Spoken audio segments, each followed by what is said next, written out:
A bit slow, the intro. Some reason it's just like, Is it the internet or what? Hey guys, welcome, yeah. welcome, welcome. If you're just tuning in, welcome back to the Just Langa show. You are with Amin and Nina, and today we're going to be talking about how to acquire and retain 100 to 100,000 users, customers, followers, whatever it is that you're looking for. Now, today is the 55th episode of Just Langa, so welcome one, welcome all. Let us know who's in the house, who's tuning in. If you're a regular popcorner, say popcorn, and if you are a newbie, type in noob, because we want to hear from you. We want to know where you're tuning in from. And most of all, we want to know what is it that you want to get from today's session, how to acquire and retain 100 to 100,000 users, customers, followers. All right. Happening right here on the Just Langa show with me, Nina, and I'm Amin from Popcorn. Welcome to the show today. Today is going to be like super sharp because we only have like about maximum 45 minutes with the guest, right? So it's going to be like pop today. All right, so we've got lots of episodes lined up for you. So we're going to show that right at the end because we want to get the maximum time that we can with our speaker. And I'm hearing echoing here. Okay, so if you are tuning in for the first time, Just Langa is where we interview the movers and shakers in the world to help you guys grow your authority, impact, and income as a thought leader, business influencer, and the authority in your respective industries. In other words, we're Popcorn. We grow Southeast Asia's business influencers and thought leaders. So if this is something that excites you, please follow us on all our social media. All right. We've got trainings, we've got talks, everything. So Amin's going to show the slide kind of thing. In the meantime, hey, Prathpal, welcome, welcome, welcome. Right. Now, what do you guys want to get from today's session? Amin, what is it that you want to get from today? I want to know how did he manage to get like 100,000 people following him and all that, see? So that is some very important information I want to talk about today. Okay, that's definitely. What I want to do. In fact, I don't want to waste everybody's time. For me, 100K followers, 100K customers, that is my pot at the end of the rainbow. What about you guys? What do you guys want to learn? Let us know, let us know, let us know. So 100K subscribers, clients, customers, is that possible? I did a poll today. A lot of people says it depends on which industry, depends on the type of business. Would it work for your type of business? Would it work in the Southeast Asian market? Or is it just a quick fix and not a long-term solution? Isn't it just marketing at the end of the day? We're going to answer all this and more on Just Langa. So if you think this is going to be useful and it's going to make a difference to somebody out there, then please share this video out on social media, tag your friends, tell the whole world about it, because we're going to get this out there so that everybody can learn, especially during these times. All right? Sounds good? All right? Sounds good. Okay, so who do we have in the house? Our guest today is a celebrated growth hacker.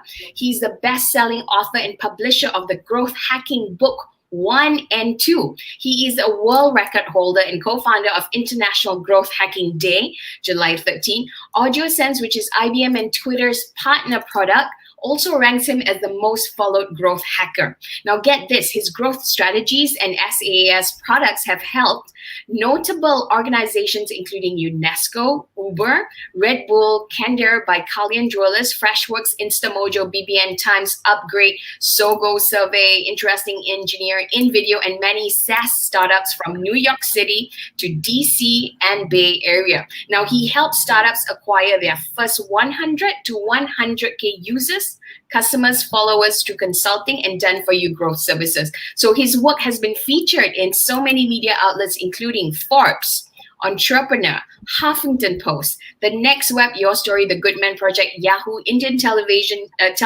newspapers, and Billboard. So ladies and gentlemen, please welcome Rohan Chaubey. Woohoo! Welcome, Rohan. Welcome. I got to do this one time, right? Welcome to the show, Rohan. Thank you so much for joining us. I'm excited to be here. All right, cool. So first things first, Rohan, can you share with us, how did you ended up as a growth hacker? Because I know in India, because I'm part Indian or Sri Lankan, and we're always put on the lab and say, you be a doctor, you be an engineer, you be a lawyer. So how this term didn't even exist before. How on earth did you ended up being one? You're muted. Sorry. When I was 16, I was a blogger, and then through blogging, I was I was invited to write for Huffington Post, which is media publication, Uh-huh. and I had my column there, and and one business person reached out to me from the US asking if I would want to work with them. And back then I did not really know that people make a living online and they can work remotely, because I grew up knowing that you have to go to an office to work, and seeing my parents have their jobs. That's what I thought people do to make a living. But then later I realized that, okay, with the internet, maybe the internet made me realize that, okay, maybe some people like jobs and they have to go to an office or a location to work, but others can just work online, and that was new to me. Another good concept that I learned was the currency that my country has, not necessarily that other countries may use the same. And that's when I thought, okay, there is a difference in how much value a currency holds, and when you try to convert it, there not everyone is equal. And that's when I Mm-hmm. started finding economies where the currency is stronger, or maybe having more valuation when compared to the currency in my country. That opened me to another world altogether. So when I was working with this company, the CEO called himself a growth hacker. I was shy to ask him what exactly a growth hacker does.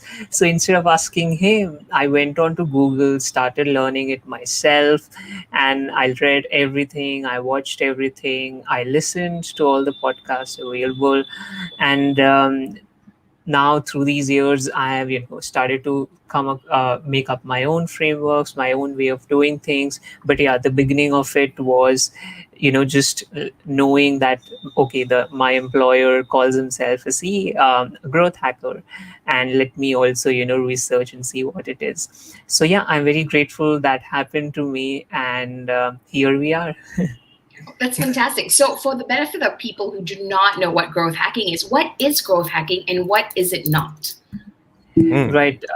This is one of the common questions I address wherever I go, because there's so much misconception, is also because the term has the word hacking, and it often has a negative connotation to it.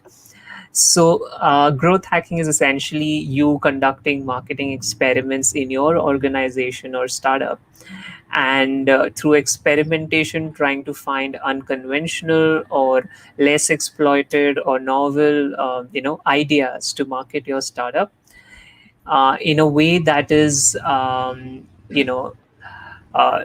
utilizes least resources possible. So when I say resources, it means the time it would take to execute and show results, the cost associated with running these experiments, and the third would be the amount of team and people involved to actually execute it.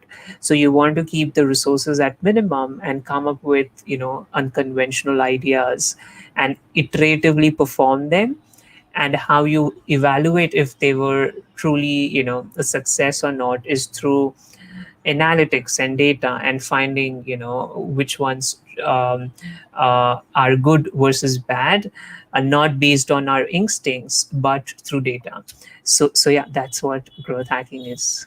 Right, fantastic. I mean, in the meantime, any questions from you? Yeah. Is this an easy art to learn? Okay, it seems like there's a lot of technical mumbo jumbo behind it. So it sounds very complicated. How long does it take for you to actually figure this out? Is there do you have a mentor for this, or what's the story behind this? How can uh, somebody get into it, right? I Yeah. guess and right, learn. How right. can you start doing this? Yeah. I think I'll tell you my learning curve and path. It was mostly, it started with me consuming everything that I could. The books that were written on growth hacking. I have myself written 2 books in the last 2 years. Mm-hmm. Then I Amazing. started reading all the blog posts. I started listening to all the podcasts. I started watching all the videos related to growth hacking. So that's number one. You just learning whatever is out there on the internet. Number two, being with people, who have been there and done that, and they do it daily. So you want to work with these growth hackers, growth marketers, and really try to understand what are they doing, how do they think, what do they actually do at their jobs. So maybe just shadowing someone at work and learning from them. The third is trying to keep up with everything that's changing or happening. So let's say, maybe Facebook changed their advertising policy, and you found a platform that not many marketers are using, and you thought, okay, your audience is there and you should leverage this opportunity. Number four is coming up with your own ideas. So sometimes when you try to replicate what's already done, they are Mhm. coming and sharing because the window of opportunity is already closed, and now they're talking about their experiences. So to make sure that you're the first one to arrive at the gold mines, you have to be thinking for yourself and trying to come up with novel ideas before anyone else. So yeah, I think it starts with you being creative with your um, marketing efforts. Talking Mhm. of, if it's really something fishy or something backdoor, it's not. It's I mean, growth hackers do not do anything that's illegal. It's just you look at growth hacks or growth experiments like in three buckets.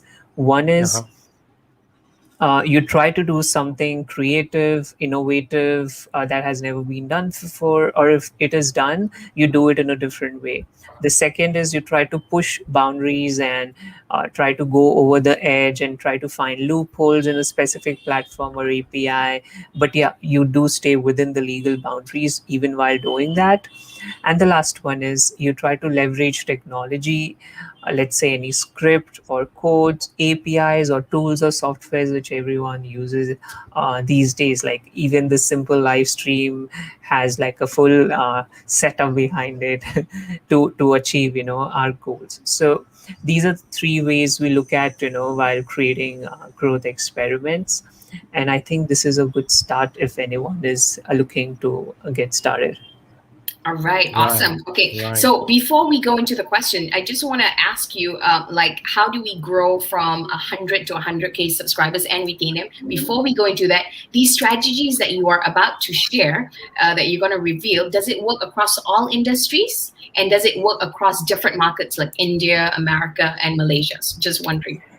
Right. So I've been working, with startups in the US, Europe, Asia, and the stuff works everywhere. The only difference that I see is the cultural differences. So let's say, for example, the email marketing that we do in India Mhm, is in English. That means most of our brand communications goes out in English in India. mhm, Mhm. The same thing when we try to do, let's say, in some country in Europe, maybe let's pick Belgium or some other place. We have to send the emails in, let's say, I from what I remember is we used to send emails in three languages in Belgium because there was no specific major language for a brand to communicate. So we mhm. used to send it in English, French, Dutch, everything, right? And that's when I realized, so the strategy that is email marketing remains the same. What's changing is the cultural differences, the languages. But yeah, the overall, objective and the experiment is kind of the same. So yeah, it works across the borders. Okay, the only difference is culture. Okay, got it. So everything else is the same. Okay, so how does one acquire and retain 100 to 100K users, customers, followers? What do I need to do? So there's that's one thing that we try to educate startups about is there are no silver bullets. That means if someone is trying to, let's say, suggest something or make a suggestion on anything, they don't essentially mean that you have to do this to get where you want to be. It's just like a starting point, and things are always going to be different for different people. So Mhm. depending on, so when I say that I help companies get their first 100 to 100K users, followers, and customers, what I really mean is that um, it depends first on your target audience. So maybe there is a company that just needs 10 customers every year to make it to, where they want to be. Or they could be, a mass market product that has to go out to millions in order to reach the goals that they have. So first is the audience. It depends on your audience. Not everybody needs 100,000 customers. You could be Yep. happy with even 10, depending on what industry you are in. The second is the channel. So some people think of it this way. One is, of course, you being on social and trying to like build an audience. Think of it Mm-hmm. in that way. The second is you having a product and trying to get users. And the third is you having a service and trying to get customers. So there are three buckets to it. Further, the free, so I couldn't suggest a specific strategy unless I know the industry, and unless I know if you're a product, service, or like a uh, perhaps call it a personal brand, like a person wanting to grow on a specific channel. So, what we could actually discuss is the framework behind doing this. So, no matter what you want and what industry you are in, the growth hacking process and the growth hacking framework is going to be the same. And that's what makes sense for us to discuss. And once you know the framework, once you know the process, it's easier for you to come up with your own growth experiments. So here's how the process looks like. First, we try to come up with and brainstorm all the possible things that we could do. So let's say, just taking an example of, let's say you have a YouTube channel and you want to get to a certain number of subscribers. The same would apply to a product or a service trying to get customers. But just for simplicity, let's try to have a YouTube channel as an example. So think of it as a YouTube channel. You're trying to uh, come up with all the possible ways to you can grow, and then you list it out. How you would get ideas that what you have to do is you start to question, what if, what about we do this? How, so let's say for example you have a channel, you're doing these live videos. Could be a strategy to grow as well if you're bringing on credible experts with which have their own following, and his following might come and follow the channel as well. So that's just questioning and coming up with ideas. The second is observing what other people are doing in your niche and then try to do something same or similar. The third is association, wherein you ask yourself, if I mean, just connecting dots. If I do this, how does it impact that? And then a combination, how does the combination of A and B impact the matrix C? So that's another one. And the last one would be networking. So you just being connected to the communities and learning from the people who have been there and done that, and taking some suggestions from your peers. So that's number one, coming up with experiments. Step two is prioritizing these experiments. You prioritize experiments based on like, what is the probability of success? Is it high, low, or medium? How much impact is going to make? Is it going to make a big impact or a small impact? Is it a one time activity or something that you can continue forever, long term? And the last one is ease. How easy it is to execute, depending on what kind of resources you require. By resources, I mean time, money, and team. And it could be resources from the marketing, design, or engineering segment.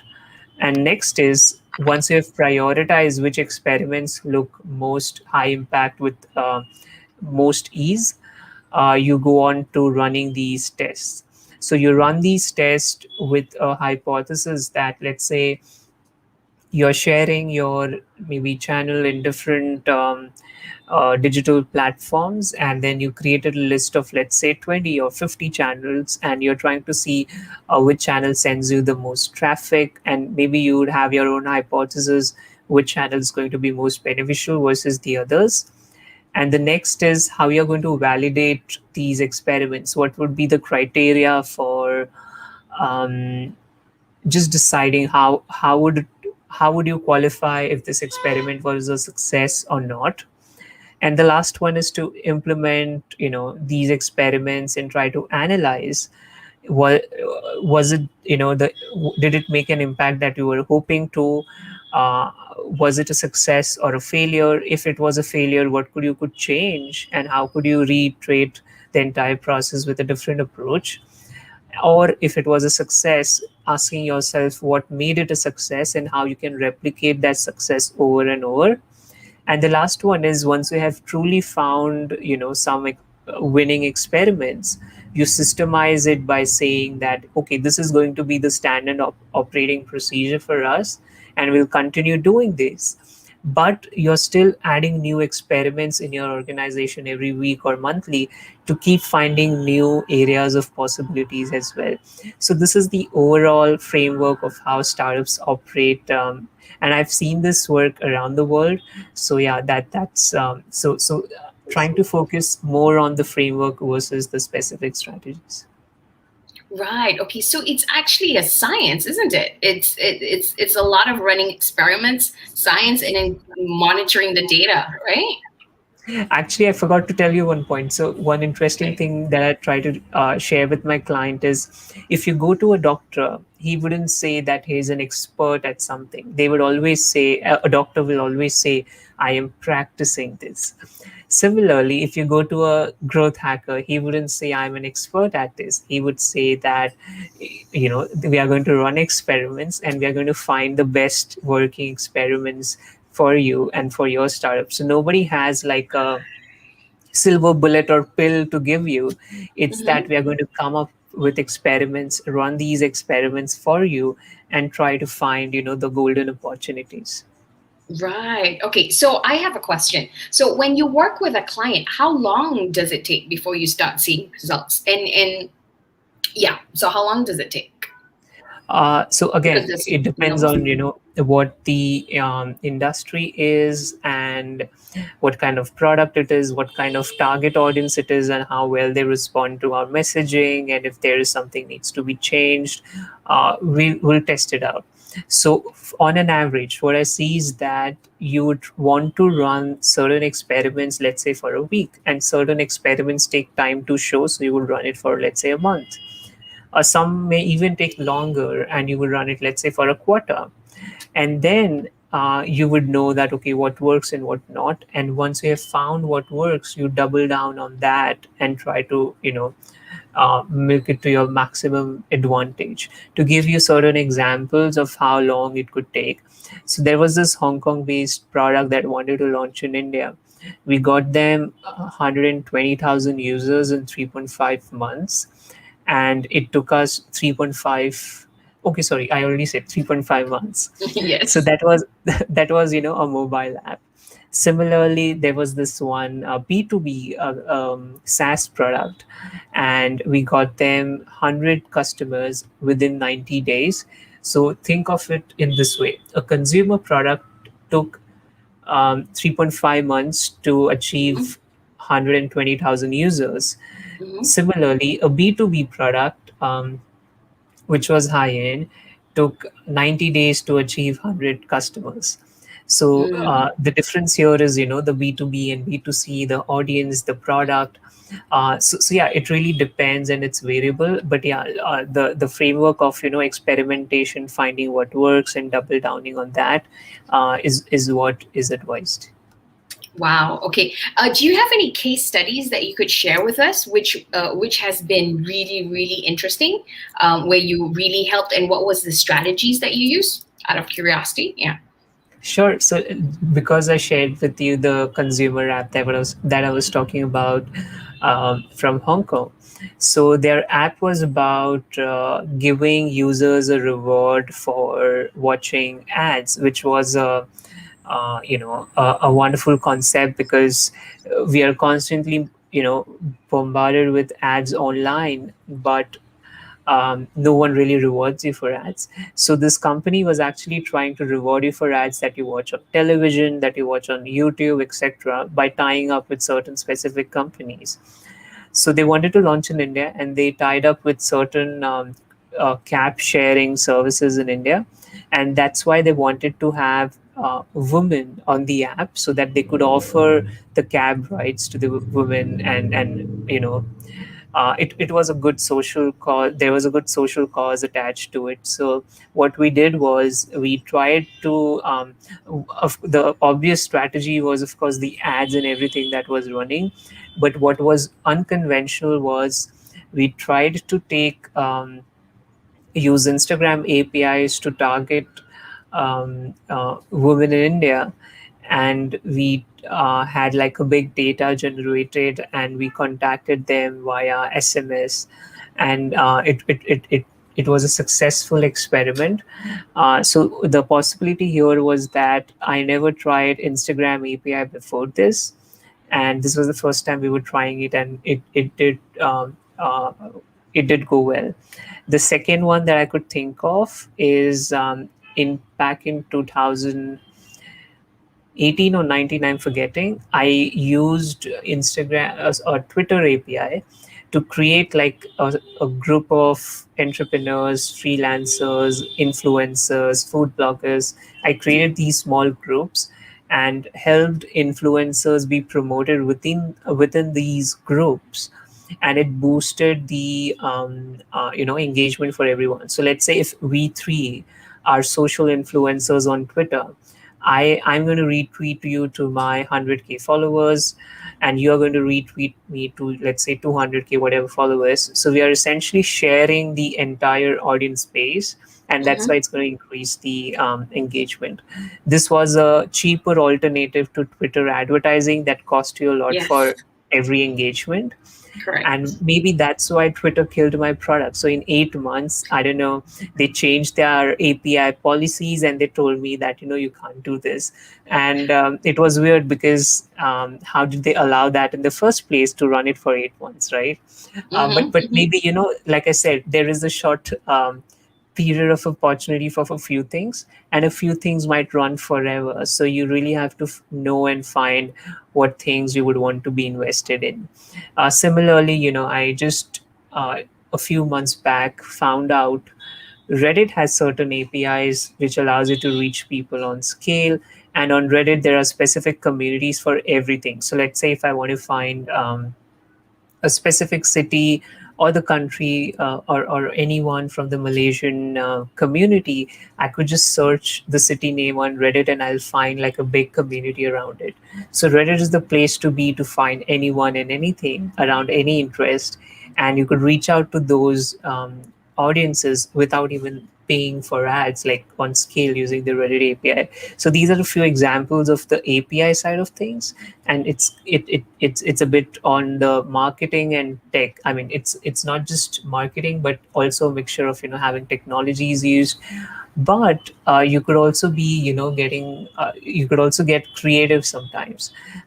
Let's say, for example, uh, think of it this way. So I have, for the last 3 years, if you check my social, I don't really create a lot of content, and just a simple search will help you understand that most of my content is hosted on third party accounts, that is maybe of my friends or some companies or brands hosting me on their shows or anywhere. So my strategy, the overall strategy to get inbound leads, is that I don't produce my content on my channels, but try to be on other people's channel and my friends' accounts. Of course, offering value at the same time. So now that I'm on your show, I'm here because I'm offering something valuable to your audience. So it's a win-win situation for you and me. The reason I do that is it's a lot of pressure to create content and then reply to the comments and engagement. And just you being on social, you would know that whenever you post something, there is this pressure that how much engagement is going to get. I don't want to get into that. So instead of that, I try to leverage, guest podcasting, being a guest on other people's YouTube channels, doing lives with others, and doing, more of co-promotion and collaborations. And that has been, the best way for me to reach my customers and target audiences. So yeah, these are, some of the things that we try, not only for the service-based products, but also the tech products like the mobile apps and web applications. um, Same as with any social media platform. So let's say if you want to grow on any platform, whether it be Facebook, Twitter, Instagram, LinkedIn, YouTube, Quora, Reddit, the framework is simply four steps. One is identify which platform you want to be on. The second Mm-hmm. is find the key actions. So let's say if I want to choose Instagram, the key actions are the actions that sends notifications to other users. So let's say, for example, for Instagram, what actions could I do that sends notification to others? Maybe I can go and like someone's post or comment or follow or send them a direct message with an appreciation, network with fellow creators, influencers, or my target audience. I could find them using certain keywords, hashtags, locations, etc. Right. The third step is try to have like an tracking or analytics of what key actions resulted in the growth. So, was performing likes more beneficial, or was commenting more beneficial, or following your audience was more beneficial, or having conversations like genuine conversations with them, or direct messages leading to more collaborations or customers, whatever you're seeking, right? So, just like how we met, right? I think Mm-hmm. you saw me in some collaboration I did with a company. They sent you an ebook which you downloaded, and then you reached out to me. So the ebook actually was the content piece created in collaboration with that company, right? And that's how you discovered me. Yep. So, Yeah. same is with the social media platforms. You try to identify what actions you would want to trigger and get to the people you want to reach, and then double down on those actions. It could be as simple as offering something for free on those, with whatever audience you have on those platforms, and encouraging that audience to, share your post and then release that resource to them. So, let's say I could say something like, retweet my tweet, and then I'll direct message you a tool or a free software or a free ebook, whatever, right? So this way you could, leverage what actions you want to use to grow your profiles. And the last one being, uh, okay, the last one actually was which actions you want to double down on, and you continue to do that recurringly. Mhm. So yeah, Mm-hmm. be it any platform, this process is going to be same. There's never going to be anything else that you can think of. Okay. Okay. Got it. I have a I mean, any question. I have a questions? question. I can do I'm it. like Okay, so go. curious with this right now. Okay. So based on your own test and experiment, so let's just say if I am someone who's starting and I want to build my authority online, maybe on LinkedIn, right? What would be one of the most efficient and effective key action that you have tested out that maybe we can model from? Let's just say I'm an entrepreneur and I just want to build my brand out there. What would be your advice and what are some of the key actions that you can suggest for us? Right.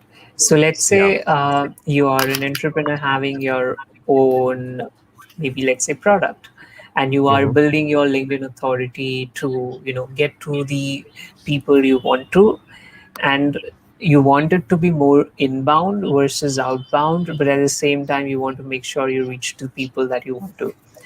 So, what I would suggest is that first, of course, you'll create a brilliant looking profile. The second would be you'll identify the key actions on LinkedIn. So, the key actions on LinkedIn could be, let's say, finding your target audience, be it whatever or whichever country they are from, and then Mm-hmm. searching them through LinkedIn filters, and then reaching out to them and connecting them via sending invites. That's number one. Number two, to nurture these people further, you will post content or organize LinkedIn lives or anything. The third is Mm-hmm. you could offer something of value, which is again the same point, that how would you keep them hooked to you, and how do you know that okay, they are connected to you and you are offering value to them. And the third is, once you've offered enough value, you can then post, or uh, suggest them, okay, this is the product that I have, and is there something that we could do to work together, or would it be beneficial for you? So there's no harm in asking. I mean, there's no. So the process is the same. You're finding a platform that is LinkedIn. The second Mhm. is you are trying to search what are the key actions, and once you're performing those key actions, that is sending invites, sending direct messages, posting or publishing content, offering lead magnets, or now we also have something like LinkedIn in lives, where you could start your own shows. So you just want to keep them hooked, you want them to know okay, you exist. And once there is Mhm. enough relationship built, then you come up with an offer, and once in a while you would say that hey, we are having this product and you seem to be a good fit. I mean, it seemed to be a good fit for you, why don't you try this? And of course, no pressure if you really want to opt in or not. So I think that's how I would approach sales or marketing on LinkedIn. Uh-huh. Of course, it's not something out of the world, but it's simple relationship building, but Mhm. trying to do it on scale, and maximizing by offering value upfront, rather than just trying to sell, or like you just connect to someone and you may have received some sales pitch from someone and it's an instant block. So instead of Yeah. doing that, you try to first nurture and really build relationships, but not really that you're going to do it manually. There are tools out there like Expandy, which could help you make it more personalized and more scalable, versus having you to slog manual hours to get it done. Right. Right. I Okay. like I that. mean, I any like other that. questions? Yes, I do. My next question I'm will be gonna leave this. it to you then. So when it comes to identifying key actions, right? And I'm very sure that based on what I'm hearing right now is that you have a lot of key actions that you can think of. How long does it take for you to decide that this will be the key action I'm going to be focusing on? Right? I'm very sure that when you test the content out, or when you test, or I have to give a credit to you on this, because uh the ebook that I download where I found you, right? That was brilliant because you actually talk about messaging sequence. That was out of all the gurus that was talking about the messaging sequence, I love yours the most. It's the most subtle and the most human one compared to the rest. That's how I see it. And I told Nina, you know what? You got to contact Rohan. This is good stuff, right? But I really want to know in terms of from a marketer perspective, right? When you are testing something, any key action, how long does it take for you to decide and to make adjustment in terms of the testing? I think so. I just try to list down everything. So for me Mm-hmm. on LinkedIn, the key actions would be just anything that you can perform on the platform. So let's say posting a story on LinkedIn, liking an update, commenting, posting an update, sending a request, sending a message, doing a LinkedIn live, just anything that you can think of. Then make another column, let's say on a Google sheet, and try to see which action would give you the maximum reach. Is Mm-hmm. doing LinkedIn live more scalable action, like more people you can be seen by more people by doing a LinkedIn live, versus trying to or engage with other people's post? What is the action that's going to give you the most reach, most visibility, most attention? And how Right. would you take that attention and turn it into sales or opportunities or whatever you're looking for? So the book that you're referring to, in the ebook, actually wrote that sequence for securing podcasts for my clients. Mm-hmm. And we, of course, how we do it in a human way. So I know the sequences are automated, but in a way, it's not forced. It's written in a way that no one wouldn't mind me sending that. And then let's say we miss on the attention, my efforts go unnoticed on LinkedIn. So at the end of my message sequence, what I had done is we used a webhook to send out an email, So although they missed seeing me on the platform that I was trying to target them, they receive an email if I do not hear back from them for, let's say, a couple of weeks, right?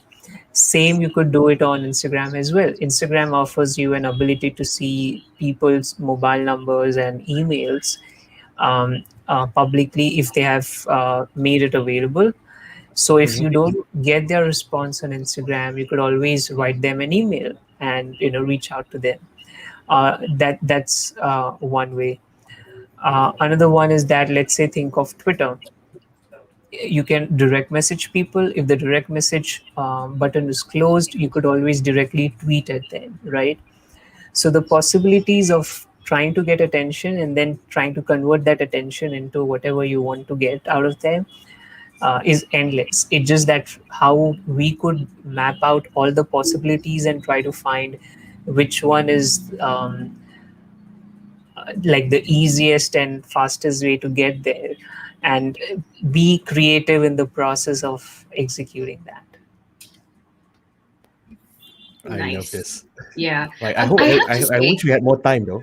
yeah, So I we have already to have like say there's a lot of thought process and testing that goes into this, that is so different from marketeers, because oh, I think because it feels like it. So the old ways of marketing is completely changed now, because it's now it's more data centric, and it's about testing kind of thing. And now with growth hacking, it's even more, because I think growth hacking is even more important, because with marketing you don't know who's actually going to sign up and stuff like that. But with this, it's long term, right? Kind of thing. I do have a question. In your years, how many years have you been growth hacking, by the way? I think it's been like 4 years and fifth one running. Okay, 4 years and fifth one running. Out of all the strategies that you've done, is there one that tends to work across all industries and with most clients? Just wondering. It's like an evergreen hack, a growth hack. Just wondering. Okay, so think of it this way. There's one thing that I can actually think of, regardless of what industry you're in, and regardless if you have a product or service, you could apply this anywhere.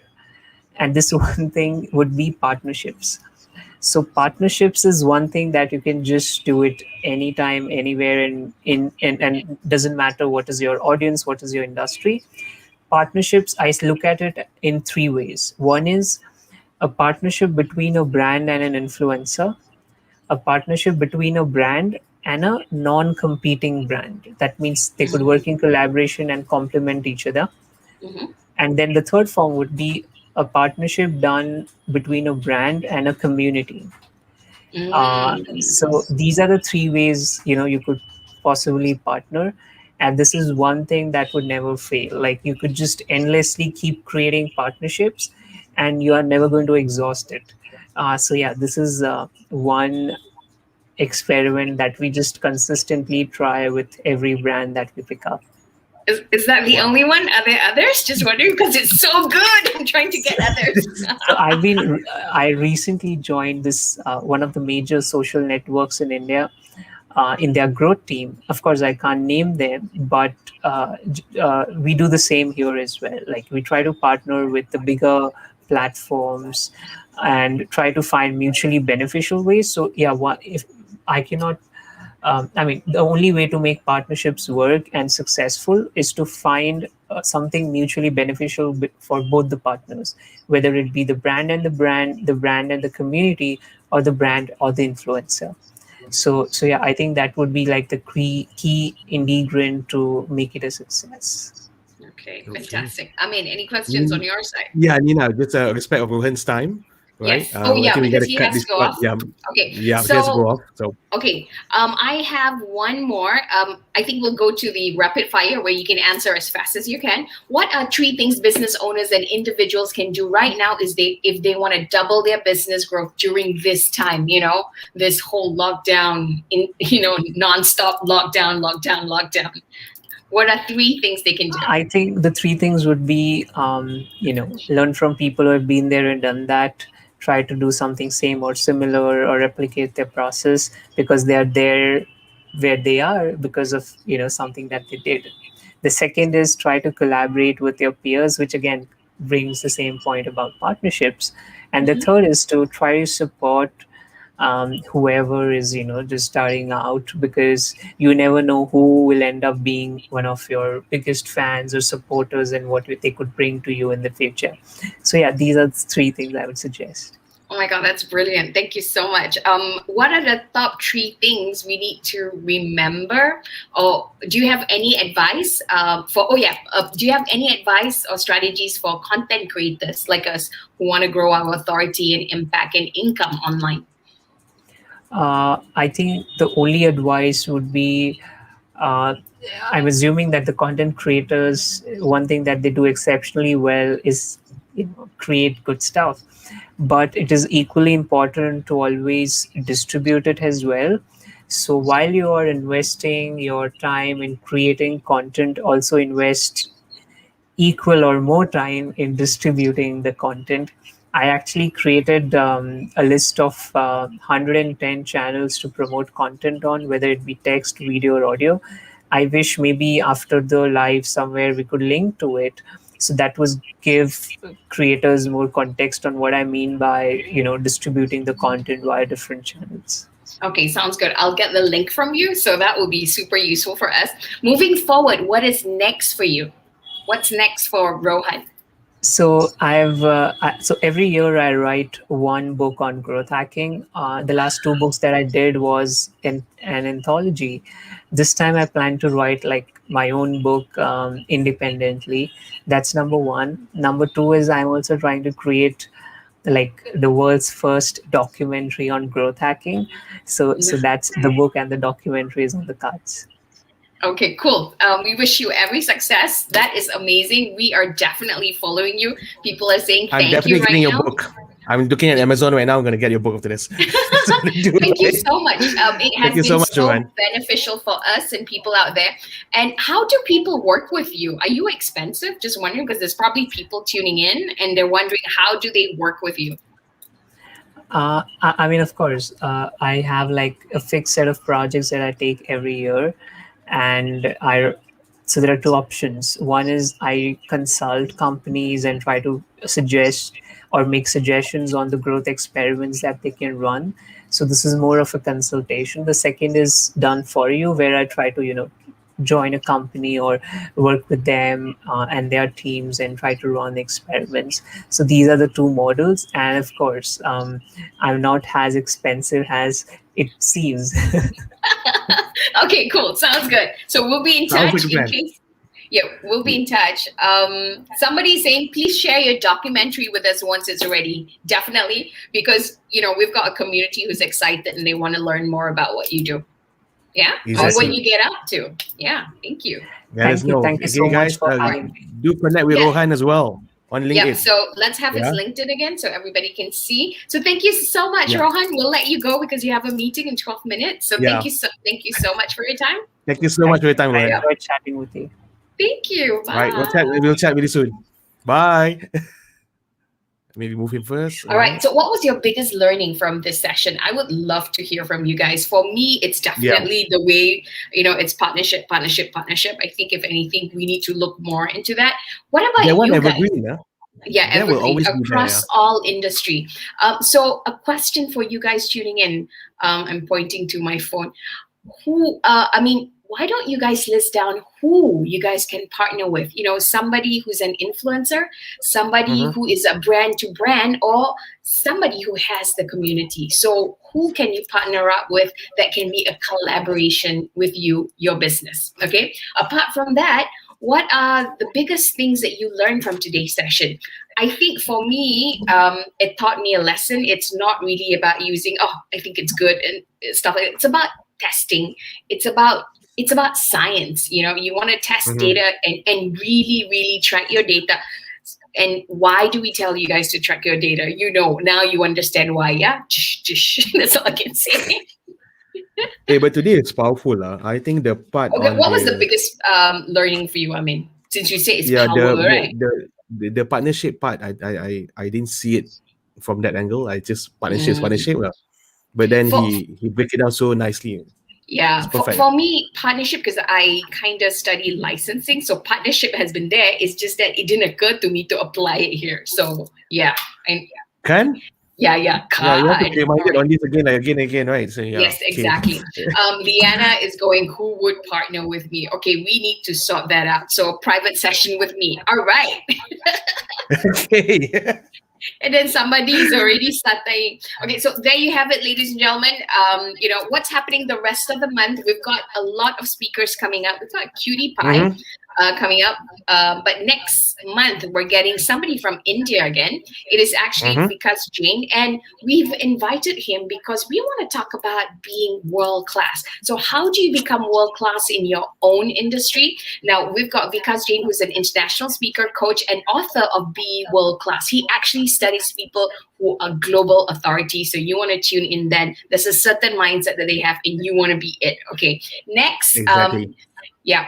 And we're streamlining everything at 8:30 unless we get a speaker who's not at 8:30. Okay. Now this one is Exactly. amazing. We've got Angelo Terhas, who is the founder and host of Future Summits Online. Right smack in the middle of the pandemic, a lot of businesses were asking, what's the future of business? Now what? That this has happened. What's going to happen to us? So he didn't know either. So you know what he did? He just decided to organize a summit with all the people who know what's happening online. So he did the summit, and now he's got lots of summits happening on the future of a lot of things. We're talking the future of health, the future of wellness, the future of social media, the future of business, the future of technology, everything.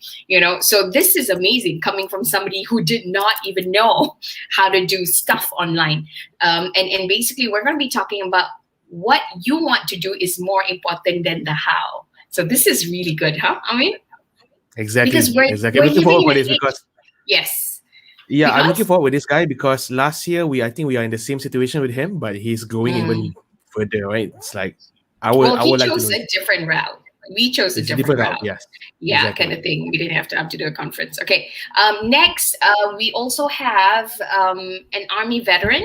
Who is now a video and podcast content creation for military CEOs, retired Marine Corps. I don't know how you pronounce it. He is a helicopter pilot. He was and a combat veteran. So I'm interested to learn more about this. The title is probably not the same. We're going to have to find out. Personal branding and thought leadership for CEOs, something along those lines. So we'll let you know. So if you love all this, you think you're gonna be learning. You want to position yourself as an authority, as a business influencer, a thought leader in your own industry, then you definitely want to follow us on all our social media. And we will see you Yep. next week, 8:30. And yeah, have a great week ahead. All right. Yeah, have a great week ahead, guys, and we'll see you again next week. Is it the same time next week? Just Same want to time, check. 8:30 Malaysia time, It's 8:30 next week, which Malaysian would time. be six Finally, back to o'clock. 8:30. Okay. Yeah, Well everything is done, Nina. 8:30 now. Our trainings, everything. Okay. So Okay. 1st April. Oh, I salah tulis ya, Alicia. My poster. I'm sorry. I was under pressure. Okay, typing all these posters. Okay, new location. If you can see my background. Okay. Thank you Nina, okay, so guys, much. just for your Nina's going to be changing a lot to a different location for the next few days. Okay, so with Okay, that, so okay, deal guys, with it. Okay. deal with it. Good night. Have a pleasant week. We'll see you again next week. Bye. Hey, wait, hold on. We Finally, okay lah. Bye. bye.